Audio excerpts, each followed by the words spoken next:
Olá, especializandos em gestão e saúde. Sejam bem-vindos a essa videoaula sobre gestão financeira do SUS. Eu sou a professora Poliana Borges e temos um objetivo com esta aula.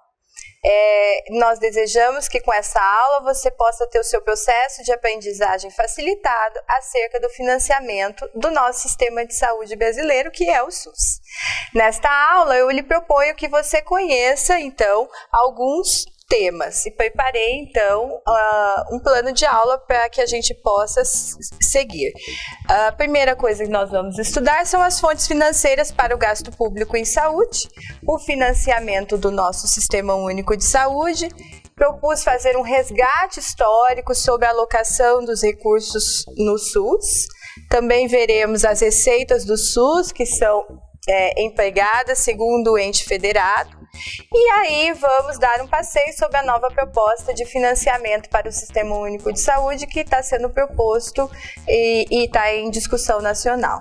E encerraremos comentando sobre os desafios para o gestor em relação ao financiamento. Na saúde, a principal fonte de recursos financeiros são os tributos. E esses tributos eles podem ser do tipo impostos e também contribuições sociais.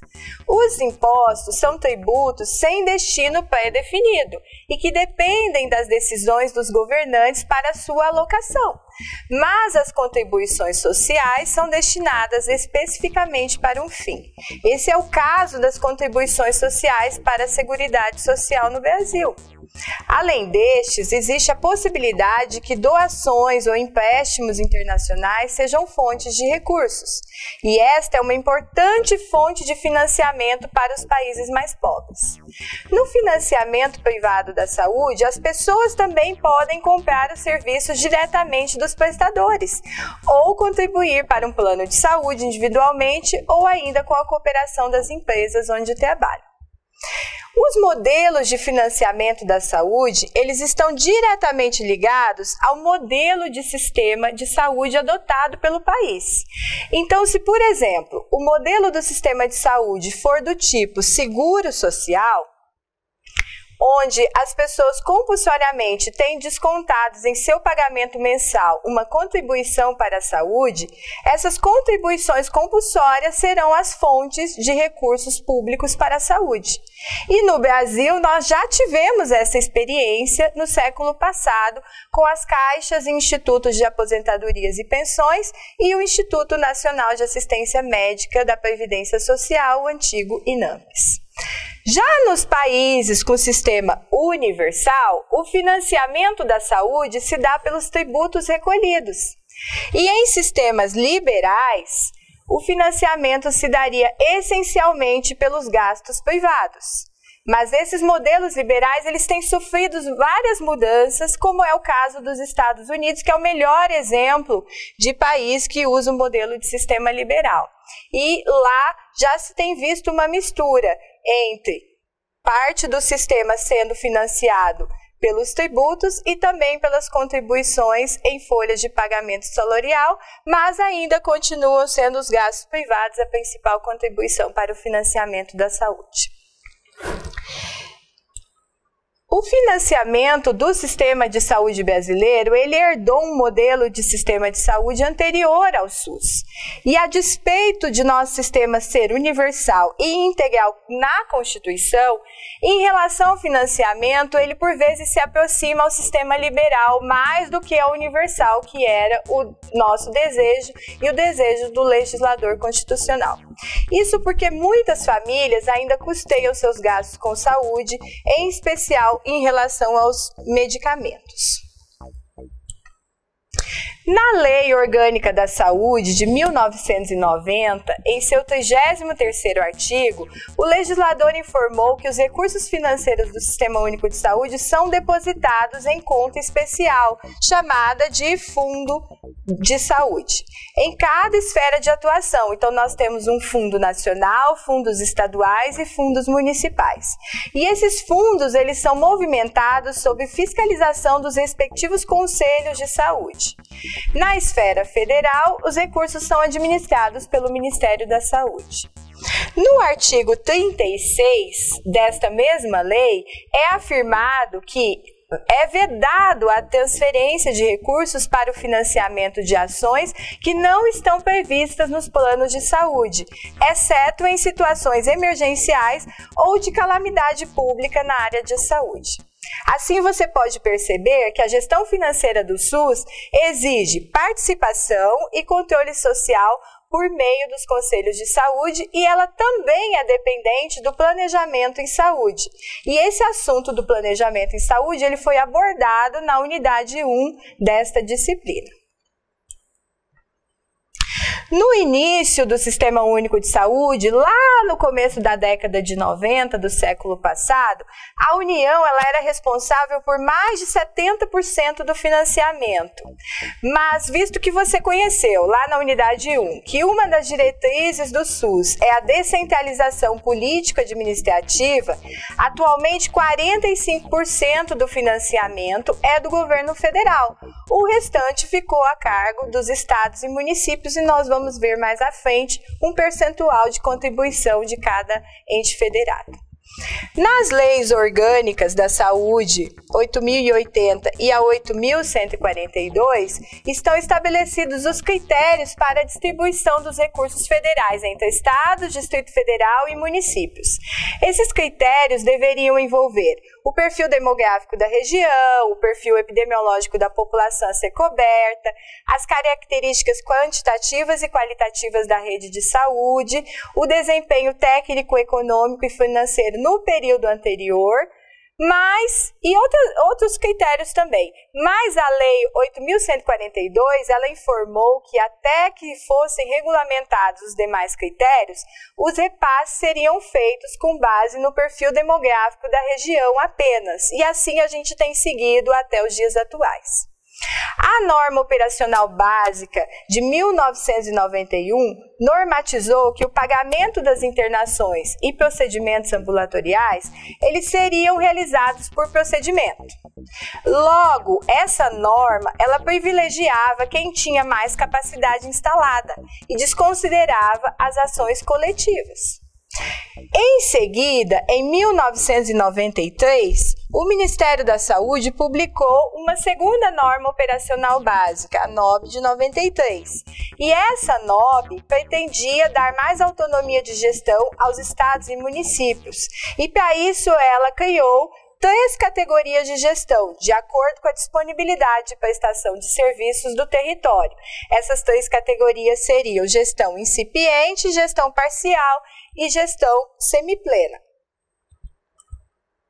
Dando sequência nesse resgate histórico, a gente observa que, pela NOB de 93, na categoria semiplena, os estados e municípios passaram a receber um repasse fundo a fundo para cobertura assistencial e também puderam decidir sobre a aplicação desse recurso. Mas esses repasses fundo a fundo, eles são automáticos e são regulares e ampliaram a descentralização da gestão. Mas e os municípios que estavam nas outras categorias, que não atendiam aos requisitos para gestão semiplena, eles continuaram a receber recursos pelos critérios anteriores. E os repasses fundo a fundo continuaram a ser baseados na série histórica dos anos anteriores. Em 1998, na NOB 01, foi estabelecido um piso, um valor para ser aplicado na atenção básica. Esse piso é chamado de PAB, piso da atenção básica. É um valor per capita para custeio das ações da atenção básica. E essa NOB também criou incentivos para programas específicos de atenção básica, como a Estratégia de Saúde da Família e os agentes comunitários de saúde. Nessa norma também, os tipos de gestão foram reclassificados em 2 tipos de gestão apenas: gestão plena da atenção básica e gestão plena do sistema. E, por fim, os recursos para média e alta complexidade foram baseados em tetos financeiros que foram construídos em valores repassados em anos anteriores. Com as mudanças instituídas pela NOB 01 de 1998, aumentaram os repasses fundo a fundo. mas as transferências foram vinculadas. E aí, no início dos anos 2000, havia mais de 80 vinculações aos programas específicos. Essas vinculações são destinos pré-definidos pelo Ministério da Saúde para uso do recurso que é transferido do governo federal para estados e municípios. Isso gerou perda de autonomia ao gestor. Em 2006, foi proposto o Pacto da Saúde, que você vai estudar na unidade 5 dessa disciplina. E nesse Pacto da Saúde foram estabelecidos 5 blocos de financiamento. O primeiro deles é o bloco da atenção básica, o segundo, bloco da média e alta complexidade da assistência, um terceiro bloco de financiamento voltado para a vigilância em saúde, um quarto bloco para assistência farmacêutica e um quinto bloco para gestão. Esses blocos, eles ajudaram na flexibilidade para o gestor, mas não alteraram os critérios de distribuição. Porque a nossa distribuição atual, ela não considera as desigualdades regionais, como, por exemplo, as desigualdades demográficas, epidemiológicas e socioeconômicas, na hora de definir os repasses, a despeito disso ter sido previsto lá na Lei 8.080, desde 1990, que eu falei no começo dessa aula.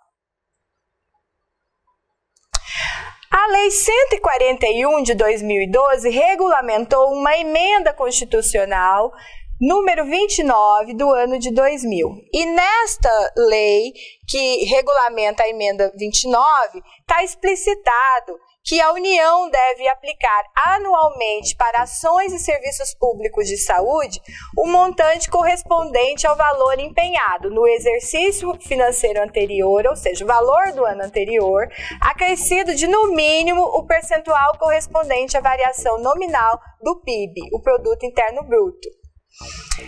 Os estados e o Distrito Federal, por sua vez, deverão aplicar anualmente, no mínimo, 12% da arrecadação dos seus impostos. E os municípios, anualmente, devem aplicar, no mínimo, 15% da arrecadação dos seus impostos. Nós temos observado que estados e municípios têm ampliado, ano a ano, a aplicação de impostos para a saúde. E a União, a gente não tem acompanhado esse crescimento como era esperado. Mas de onde vêm as receitas para que Estado, União e municípios possam custear as despesas das ações e serviços de saúde? Bom, os impostos estaduais destinados para o Sistema Único de Saúde são ICMS, IPVA e o ITCMD. Já os municípios, eles repassam parte do IPTU, do ISS e do ITBI. E a União, ela repassa para estados e municípios parte do Fundo de Participação dos Estados e Fundo de Participação dos Municípios, Imposto de Renda retido na fonte, IPI, exportação, ICMS, exportação e outros impostos. Mas como é que são comprados os serviços do SUS, né? Se tem a fonte de financiamento majoritária vem dos impostos, quando chega aos gestores, os gestores têm que adquirir os serviços de saúde. E esses serviços, eles são adquiridos com base no planejamento de saúde, nos planos anuais de saúde e também na realidade local de saúde que é construída dentro dos mapas da saúde. Essas ferramentas você estudou lá na unidade 1, quando abordamos a questão do planejamento da saúde. E aí, nesse contexto da realidade da região, dos municípios e dos estados, os prestadores são cadastrados como administração direta, indireta ou fundacional, tanto no nível federal como estadual ou municipal. E os serviços privados, eles também podem ser cadastrados por meio de convênios, se os serviços forem filantrópicos, ou por meio de contratos, quando as entidades prestadoras dos serviços são lucrativas. E os gestores firmam termos de compromissos de gestão ou termos de contrato de prestação de serviços com os prestadores, a fim de garantir o controle dos serviços adquiridos. O financiamento do Sistema Único de Saúde é uma grande dificuldade que o SUS enfrenta desde quando foi criado e um grande tema de discussão entre todos os pensadores, entre a comunidade. É um assunto que sempre está em voga. E o governo federal tem repensado esse financiamento. Você viu nesse resgate histórico que eu fiz com vocês sobre a alocação dos recursos que nós já passamos várias estratégias. E atualmente a Comissão Intergestores Tripartite e o Conselho Nacional de Saúde têm pensado em dividir o financiamento para a saúde em apenas duas categorias. Um financiamento para custeio e um financiamento para investimento. Essa nova proposta de financiamento que começou a ser discutida no início de 2017, deve ser implantada provavelmente a partir de 2018 ou nos próximos anos, é esperado que esse financiamento ele se fundamente nos planos de saúde que são elaborados nos municípios, estados e na União. Então, de forma ascendente, esses planos de saúde são construídos e eles devem ser cumpridos. E o investimento e o custeio deve ser baseado naquilo que está no financiamento. Só serão pagas as ações que estão previstas nestes planos de saúde.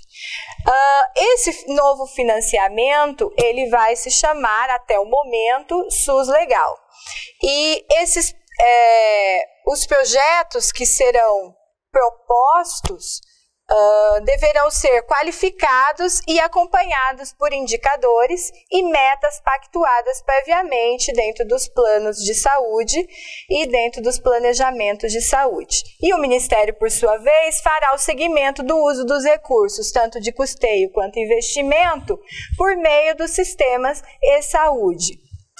Bom, como você pôde ver até o momento, a questão do financiamento é um desafio para o Sistema Único de Saúde e é um grande desafio para você, gestor em saúde. Por que é um desafio? Porque nós necessitamos ainda de aumentar a participação das 3 esferas de governo no volume que é aplicado para a saúde. É necessário, quando nós comparamos os recursos financeiros aplicados à saúde no Brasil com países que têm sistemas universais, nós estamos muito aquém do que se pratica em outros países.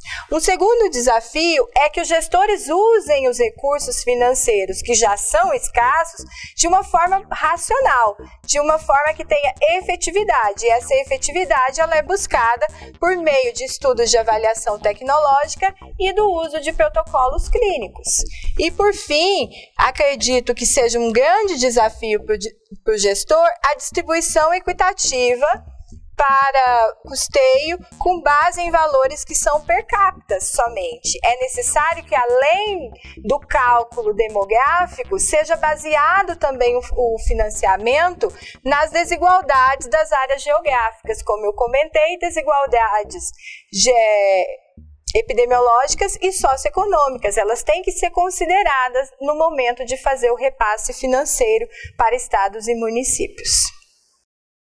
Esse assunto é um assunto extenso e eu quero fazer uma recomendação a vocês que leiam o material da disciplina que foi preparado para vocês, o livro-texto.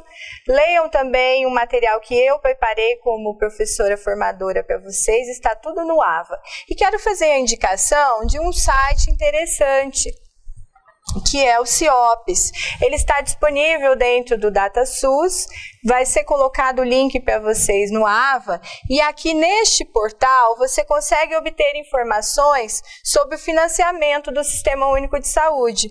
Por meio de demonstrativos e por meio de indicadores, você consegue acompanhar o quanto se tem aplicado na saúde, tanto a União, o seu estado, os municípios onde vocês residem. Foi um grande privilégio estar com vocês nestes momentos.